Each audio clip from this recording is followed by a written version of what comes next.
नमस्कार. आजची रेसिपी आहे mix veg paratha. Mix veg paratha म्हणजे त्याच्यामध्ये मी टाकले फ्लॉवर, थोडासा वाटाणा आणि 2 उकडलेले बटाटे. रेसिपीच्या सुरुवातीला काय करायचं आहे, कढई गरम करून घ्यायची आहे. त्याच्यामध्ये थोडंसं तेल टाकायचं आहे. तेल परतल्यानंतर त्याच्यामध्ये थोडेसे कढीपत्ता टाकायचं आहे, बारीक चिरलेला कांदा टाकायचा आहे. कांदा थोडासा परतून झाला की त्याच्यामध्ये टाकायचे आपल्याला हिंग आणि हळद, चवीनुसार मीठ. मला टाकायची सवय आहे कारण त्याने काय होतं, कांदा आपला थोडासा लवकर परतला जातो. आणि कांदे तुम्हाला किती क्वांटिटीमध्ये घ्यायचं आहे ते तुमच्या भाजीवरती अवलंबून आहे. मी एक मध्यम आकाराचा कांदा घेतला कारण मी 2 बटाटे वापरले. उकडलेले बटाटे, थोडासा फ्लॉवर आणि थोडासा वाटाणा घेतला होता स्टफिंगसाठी. काही काही लोक ह्याच्यामध्ये हिरवी मिरचीचा पण प्रयोग करतात. मी हिरवी मिरची वापरलेली नाही आहे. आपण हा पराठा करणार आहोत लाल मिरची पावडर आणि लाल तिखट म्हणजे कांदा लसूण मसाला यूज करणार आहे. हा कांदा परतत आलेला आहे. एका साईडला मी फ्लॉवर थोडासा आणि वाटाणा दोन्ही उकडून घेतलं होतं. ते उकडून झाल्यानंतर मी थोडंसं मिक्सरला थोडंसं बारीक करून घेतलं आणि ते स्टफिंग करायला ठेवलं. आता परतलेल्या कांद्यामध्ये आपण टाकायचे लाल तिखट कलरसाठी आणि कांदा लसूण मसाला, थोडासा गरम मसाला पण टाकला आहे मी. तुमच्या आवडीनुसार तुम्ही कसुरी मेथी आत्ताही टाकू शकता. आता हे छान परतून घ्यायचं आहे. मसाल्याचा खमंग वास येतोपर्यंत आपल्याला परतायचं आहे.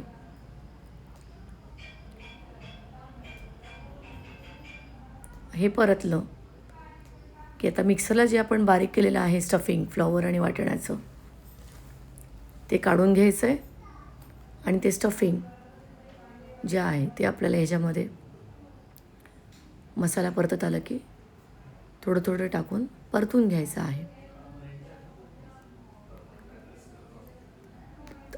थोडासा flower, that is 100 gram flower, 50 gram वाटाणा, असं सगळं घेतलं होतं मी. त्याच्यामध्ये माझे टोटल 5 ते 6 पराठे झाले. मिक्स व्हेज पराठ्याला स्टफिंग जरा जास्तच लागतं.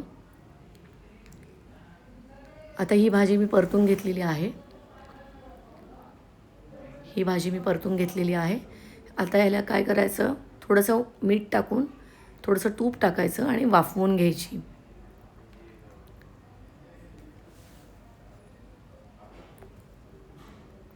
हे बघा, मी थोडंसं चवीनुसार मीठ टाकले. आपण कांदा परतताना पण मीठ टाकलं होतं. थोडंसं मीठ टाकायचं आहे. थोडं व्हिडिओ हलत नाही कारण मी वेगळं काहीतरी काम करत असते. आता मी 2 चमचे तूप टाकलं ह्यामध्ये. तुपाने छान खमंग फ्लेवर येतो आणि माझा छोटा 7 वर्षाचा मुलगा खाणार आहे, त्यामुळे मला त्याला हेल्दी बनवायचं आहे. जे आम्हीही खाऊ शकतो तोही खाऊ शकतो व्यवस्थित. आता ह्याच्यामध्ये तूप टाकलं आहे. तूप टाकून थोडा वेळ मी वाफवून घेणार आहे ही भाजी. एक साधारण 6 ते 7 मिनटं दोनदा वाफवून घेतली तर की त्याच्यामध्ये थोडंसं कसुरी मेथी टाकायची. कसुरी मेथीने छान खमंग फ्लेवर येतो.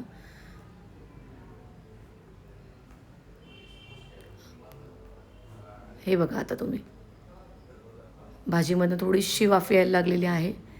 त्याच्यात टाकलेला जो वाटाणा फ्लॉवर आहे त्याचा वास यायला लागतो. आपला छान मस्त सुगंध येतो, स्मेल येतो.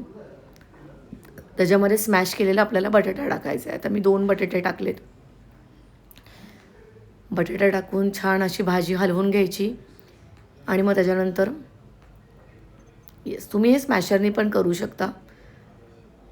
मी उलथण्याने केलं आहे.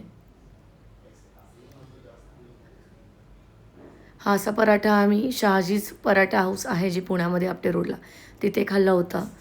आणि माझ्या मिस्टरांनी मुलाला दोघांनाही तिखट खायची आवड आहे. तिथं तो हा खाल्ला होता. तिथे हॉटेलमध्ये हा पराठा आहे 350 रुपयाला. मग म्हटलं घरीच करून बघावा. 350 रुपयाच्या पराठ्याच्या ऐवजी मी 150 रुपयाच्या भाजीमध्ये 5 ते 6 पराठे बनवू शकले घरी आणि दोघांनी आनंदाने खाल्ले. त्याच्यामध्ये आता मी टाकली कोथिंबीर टाकल्यानंतर भाजी परतून घ्यायची. मला कोथिंबीर आणि कढीपत्ता प्रत्येक भाजीत आवडतो.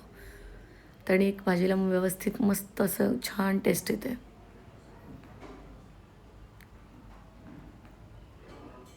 थोडंसं सारण बारीक केलं की कसं पराठ्याच्या बाहेर पराठा फुटत नाही बेसिकली, कारण मी माझ्या पराठ्यामध्ये मैदा वापरलेला नाही आहे. जी कणिक जी मी भिजवली आहे ती फक्त गव्हाच्या पिठात भिजवलेली आहे.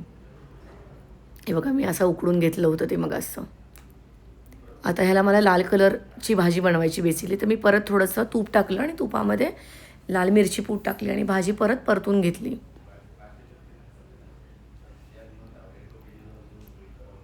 सो अशी आता मी भाजी परतून घेतलेली आहे.